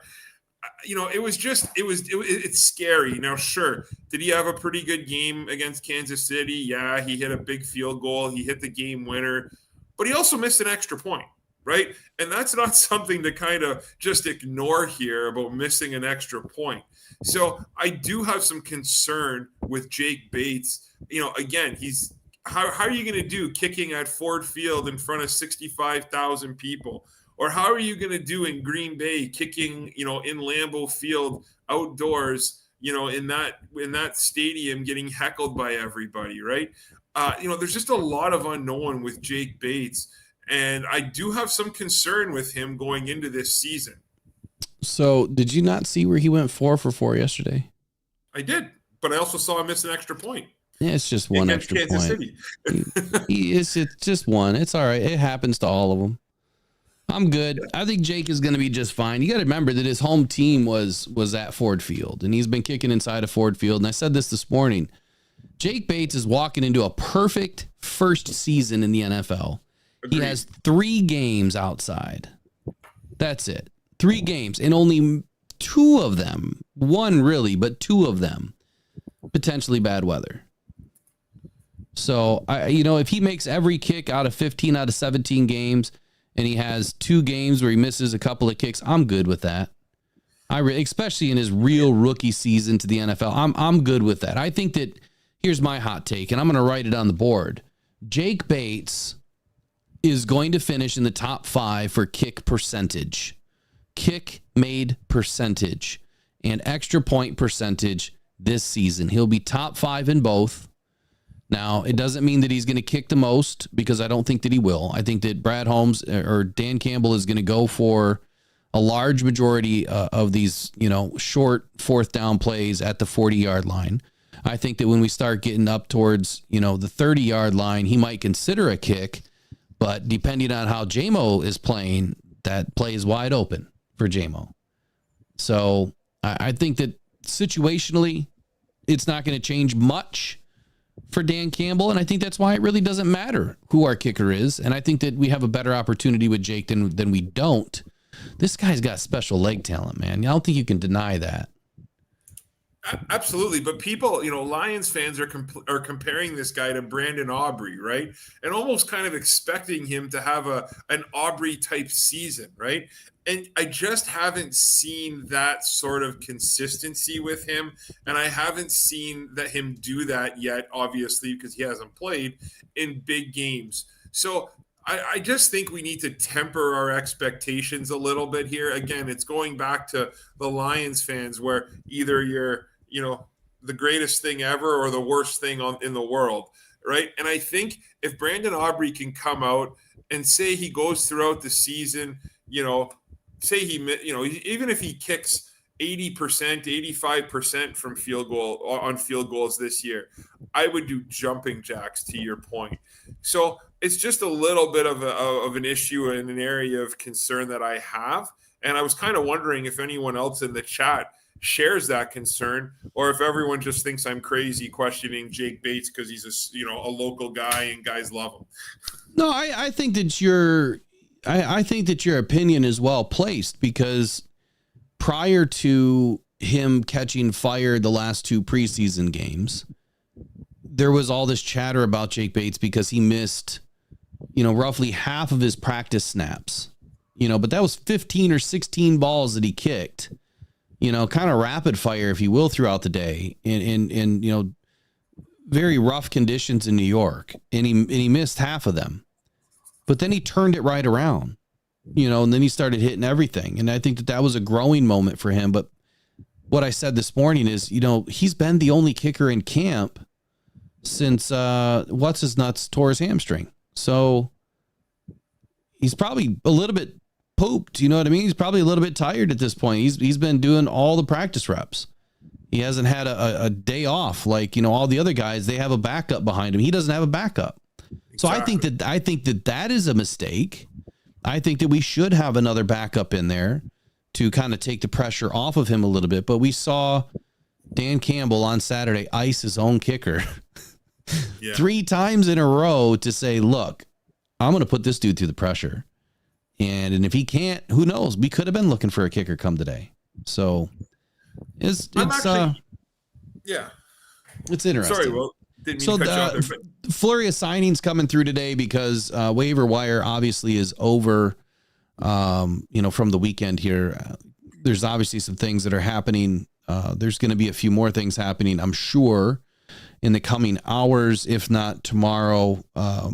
Potentially more Lions signing on the way. Now, I haven't looked at the 90-man roster, the current 90-man roster, to see how many more holes we have. Does anybody have a clue? It's one thing I didn't look up today. I don't know if we have all 90 or not.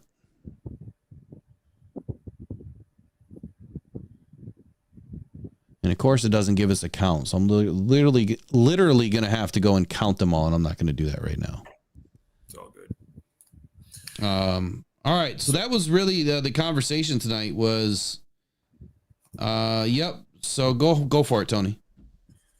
So I do have to run, guys. I listen. I appreciate you guys letting me come on again. You know, I saw in the comments there was a comment: does Coach Tony like anything? I absolutely love this team. All right. Again, you know, it's one of those things where I'm coming on here and I'm trying to not make it all about it's all roses and butterflies, right? Let's be realistic here. This team is on the right path, right? Dan Campbell is my favorite coach we've ever had here. I love what he's doing. I love what Brad Holmes is doing. I love the culture that they're building. I love the culture that they're putting together. I mean, if you didn't make a Lions game last year and you're from the Detroit area, I know tickets are through the roof, but the atmosphere in Ford Field is like nothing you would ever experience. So going to a game is incredible. I love the vision of this team.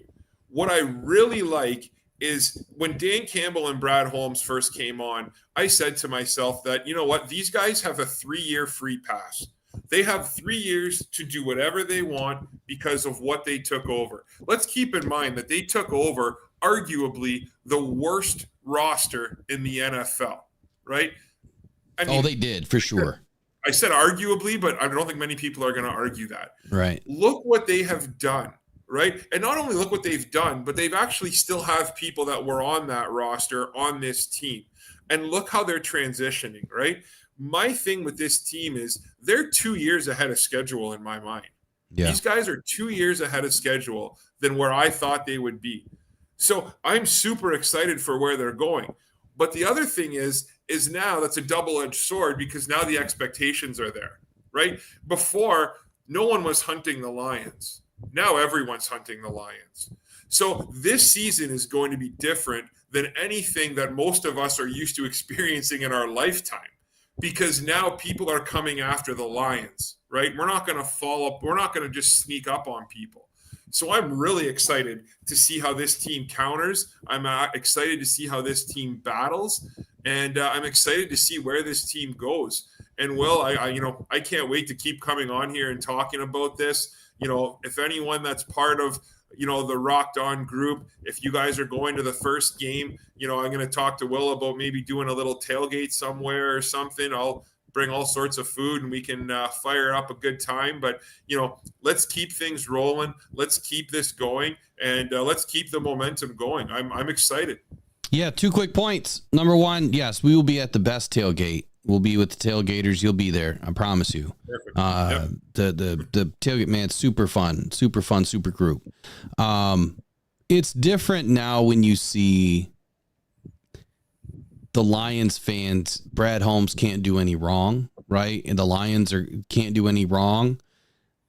Just a year and a half ago, they all wanted to fire Brad Holmes and Dan Campbell. And then now we can't do any wrong, and that's okay. So it's tough being someone like me that is a realist. We'll give it to you both ways, good and bad. And you're in the same boat. You're a realist, and now the expectations, like you said, are there. So it's kind of like, all right, if you're going to get us this far, now you really have to.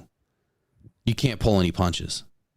So now we're at the point. It's not how many times you get punched, right? It's how many times you get up. And the Lions continue to get up. Tony, I appreciate you coming in tonight. And, of course, you'll be back. We got a long season ahead of us, so make sure those vocal cords are ready to go. Absolutely. And thanks again to everybody in the chat. I see all your comments. Love it all. Positive, negative. Let's go. Let's have some fun. It's football season, baby, and I cannot wait. Let's go. All right. We'll see you in the next one, Thanks, Tony. Guys. I'm going to stick around for another 20 minutes or so. Just jump out and we'll see you in the next one. Appreciate you guys. Absolutely. Thanks, buddy. Take care. Let me see if I can switch screens here real quick. And of course that didn't work. Hold on. I might be stuck. 1 second, guys.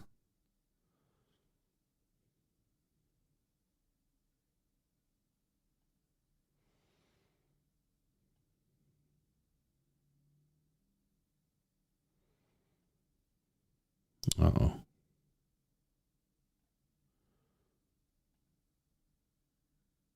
Okay, I'm going to be stuck in this screen for a minute because I forgot to load up a different screen. It is what it is. So, good talk with Tony. So, you guys are going to find out through this season. One, Tony has a wealth of knowledge.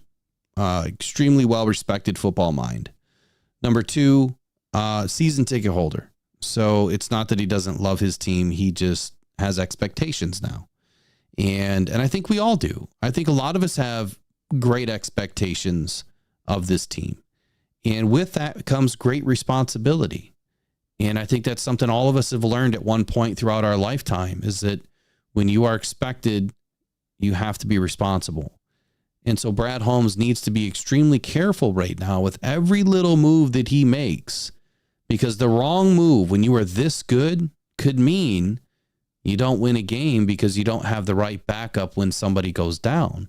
And I think that's kind of what Tony was trying to say tonight. Like, you know, our depth pieces are great, but are they? Because we haven't seen anybody else yet. And we've only seen 2 preseason games. And a lot of these guys we haven't seen ever before this. So I think that they're valid questions. There's some valid points in there. The Jake Bates thing, yeah, that's a hot take. I'm confident with Jake Bates right now. Maybe I'm blindly confident, but you know what? I've watched Jake Bates since, day one of his UFL season this year. And I've only seen somebody that continues to rise above. So I think we're solid there. So I'll agree to disagree with Tony on that one, that I think Jake's going to be just fine. But I've been wrong before, been wrong plenty of times. And I hope that's not one of them. The one concern, though, I think is another big concern that he mentioned tonight, JMO. So, JMO, man, what are we going to get from JMO this year? Is it enough behind Amon-Ra St. Brown? If we get the JMO that we've seen in practice, if we get the JMO that we've seen in the dual practices with the Giants, man, I think sky's the limit for this kid. I think he's going to have a great season this year in his 3rd season. However, if the JMO of old does seem to creep up at all this year, it could be a tough season. But here's the bigger question. What if JMO gets injured? What if Khalif gets injured? Our receiver room, it's missing some pieces. We really expected, or at least I did, that this second preseason game, we were going to see a whole host of players step up. I was hoping to see Hendon Hooker in a little bit longer and, getting the ball to Darius Fountain and DPJ and others. Didn't happen. Matter of fact, Traquan Smith goes down and not a whole lot happened for these guys in this last preseason game. I'll pull up the stats one more time here. Talk about it.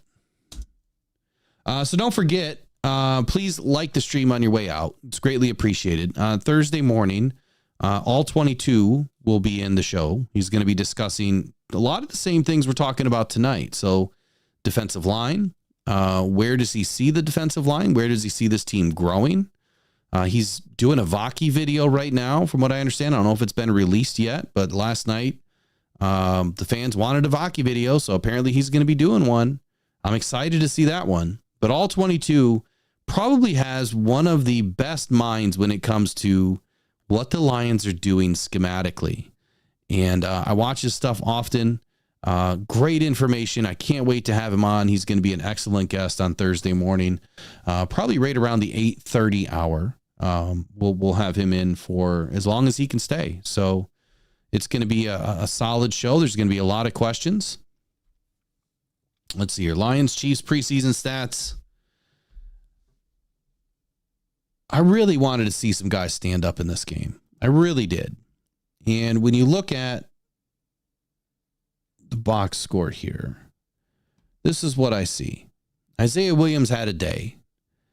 Caden Williams had a day, even though it was a little bit later and it was only 2 passes that went the distance, right? He had the one long one for a touchdown, which that one showed great anticipation. It also really proved to us what this offense can do. They caused a lot of confusion that allowed Caden Davis to get open on that play. And Ben Johnson is really good at dialing up confusion. Defenses can't stick with us. And when you start to inject other players into this offense that we're going to see week 1, they can do what they're doing in preseason at a much higher level.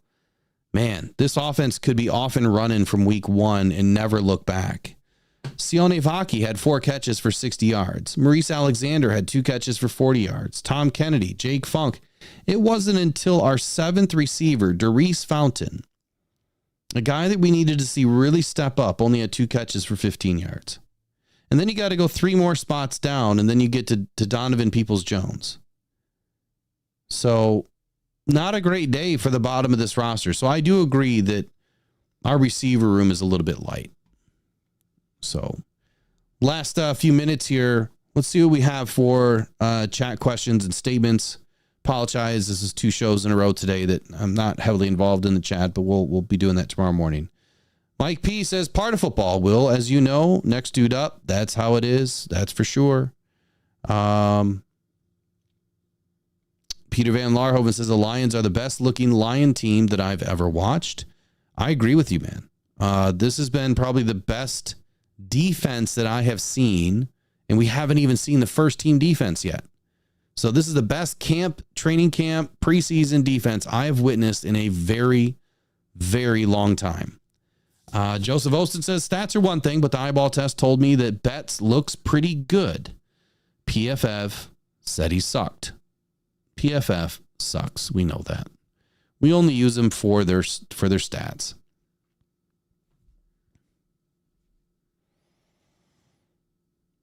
Brett Lighton says, I was wrong once. You see that? You see thing one time I thought I was wrong, and I was wrong about that.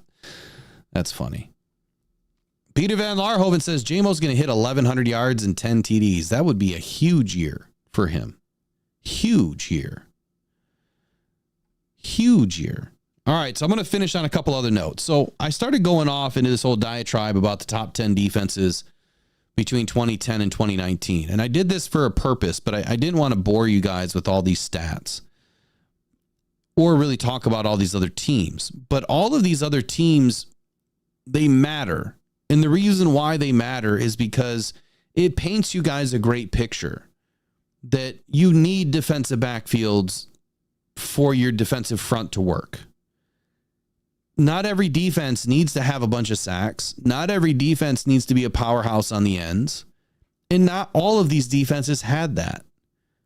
But what they did have, the common denominator for the majority of these teams, solid defensive back play. So let's go New York Giants. My number 3 team, 2011. They were the 2011 defense. Number 3 all-decade team. If this ranking took into account regular season only, the Giant squad would rank dead last on this list. They ranked 27th in yards allowed and 25th in points allowed during the regular season. Sounds like a Lions team just last season, right? Not exactly a recipe for success in a year where points being scored at a higher rate than ever before. But after limping into the postseason with a 9-7 record, the Giants defense flipped a switch at the perfect time. First, they held the Atlanta Falcons to just 2 points in the wild card round. The following week, they held the historically productive Packers offense to just 20 points. And finally, they held Alex Smith and the 49ers to just 17 in an overtime game to move on to the Super Bowl. Then they were tasked with shutting down another juggernaut in the Patriots. The Giants defense picked up a safety early and never looked back, holding Tom Brady's offense to just 17 points. Eli Manning receives most of the historical credit for this run, but it was really the Giants defense stepping up that allowed New York to collect their 4th Lombardi. Couple of things in here. Number 1, they started off bad. All they had to do was get in. That would have been the Lions of 2022. But keeping the opponent under 20 points and then under 17 points in 2 games, under 17 points in 3 games in the postseason, My magic number is what? You guys know. What's my magic number? Our defense needs to keep the opposing offense to 20 points or less. And if we can do that, we're going to win a handful of games that we probably shouldn't. I already spoke about the Denver Broncos and the Seattle Seahawks having the no-fly zone and the Legion of Boom, and how both of those defenses, led from the backfield, allowed the defensive front to really have an amazing season. Number 4 on this list was the Green Bay Packers from 2010. Before Aaron Rodgers really set the league on fire, it was the Dom Capers number 2 ranked scoring defense that led this team to the postseason. 6 different times, this unit held their opponents to 7 points or less in 2010. And only once in the regular season did an opponent break the 25-point mark. But what do I always say? I just said it a minute ago. Keep them under 20. They maintained their performance into the playoffs, holding the Eagles' second-ranked offense to just 16 points. In the divisional round, they allowed just 21 points from the top-seeded Falcons in a 27-point blowout victory. In total, their defense gave up just 19 points per game in 4 playoff games, culminating in a Super Bowl victory over the Steelers.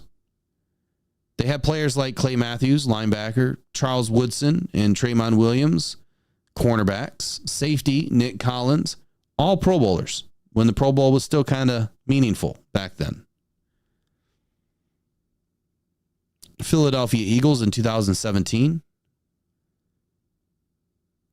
Now, they could have been ranked 1 spot higher, but a less than stellar performance in the Super Bowl kind of pushed them down a little bit. Besides being carved up by Tom Brady in the big game, the defense was actually one of the better ones of the decade, featuring the league's closest defensive tackle to Aaron Donald. They led the league in sacks and boasted the number 1 rushing defense. Sounds a lot like the Lions minus the sacks. Allowing under 80 yards per game on the ground. Sounds a whole heck of a lot like the Lions of last year.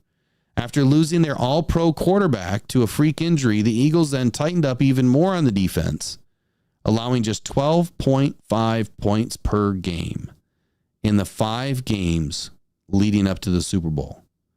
Even with their rising star middle linebacker Jordan Hicks missing most of the year and their new number 1 corner Ronald Darby missing half the season, they still ranked 4th in total defense and scoring defense. The Eagles allowed 17 points total during their 2 games in the NFC playoff bracket.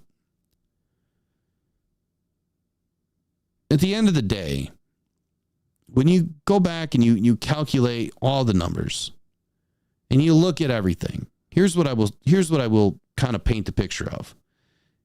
Let's go back to 2022 because I heard a lot of people talking about sacks. Do sacks really matter? That's the question. AG, Dan Campbell, they all kind of stated the same thing. They want sacks. They need sacks. They're part of the game. But they don't necessarily feel like that's the end-all be-all here. And kind of like we spoke about earlier, I think that what this team is looking for is consistency, right? Number 1. Number 2, discipline. Guys doing their job. Guys that know where to be and when to be there. Who to cover. Schematically doing things fundamentally sound. Mechanics. Your mechanics have to be the same day in and day out. You do those things 9 out of 10 times, you're going to win a game. But if you do any of those things half-ass, probably 10 out of 10 times you're going to lose a game. In 2022, this team was eliminated, having 63 sacks, leading the league. Didn't make the playoffs. Denver Broncos. This team was second in leading sacks for that year with 60. The Indianapolis Colts, eliminated, never made the playoffs. This team was also third in sacks with 59. Eliminated, didn't make the playoffs after winning a Super Bowl the year before. Los Angeles Rams. This team was fourth in sacks with 58. Did not make the playoffs. Chicago Bears. This team was fifth in leading with sacks with 49. Did not make the playoffs. New York Giants. Oh, wait, hold on.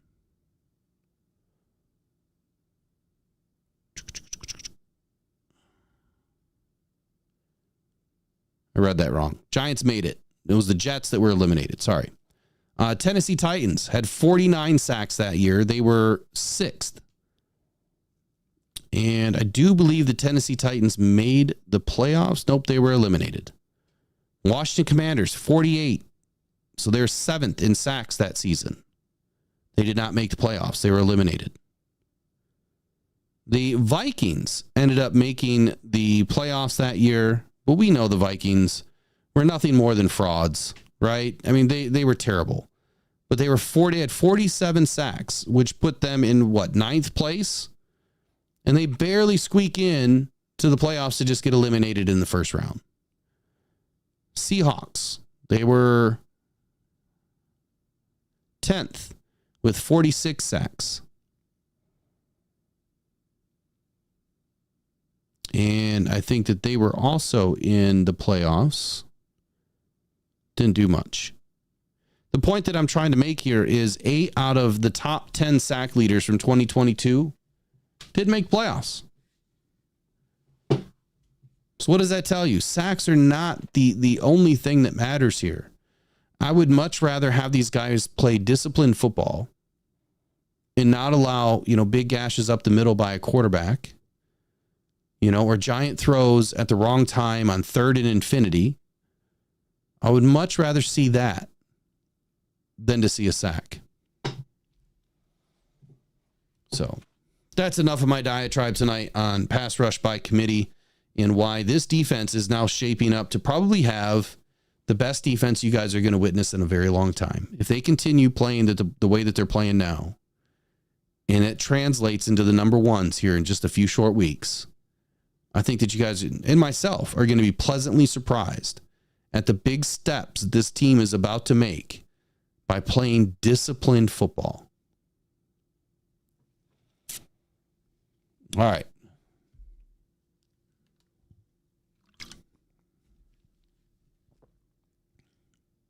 Of course, Broski Bear says sacks matter. Go tell that to your Chicago Bears of 2022 that didn't make the playoffs when they had the fourth most sacks in the NFL with 58. Did sacks matter then? I don't think that they did.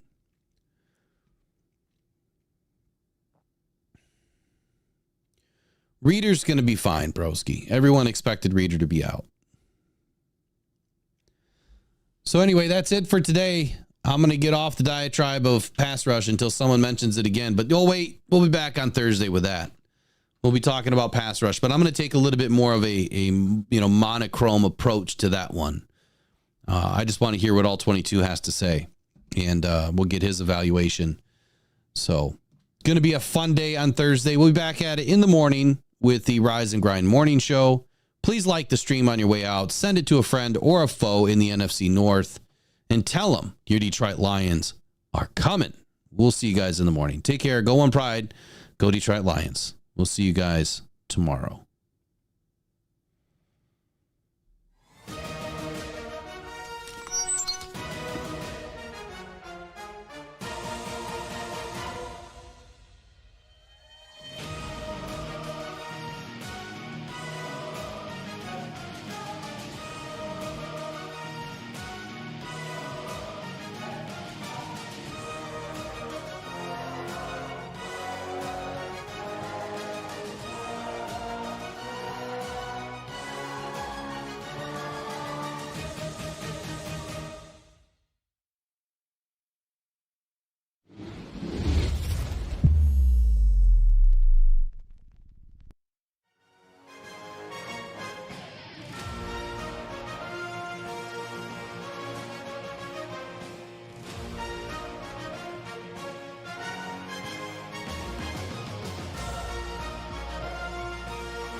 if Fields can get it off, which he cannot. Aleem McNeil's having the best. Penei Sewell, the former top 5 pick, they go tackle eligible. There's St. Brown, head of steam, touchdown, Detroit. Fields with Hutchinson coming, that ball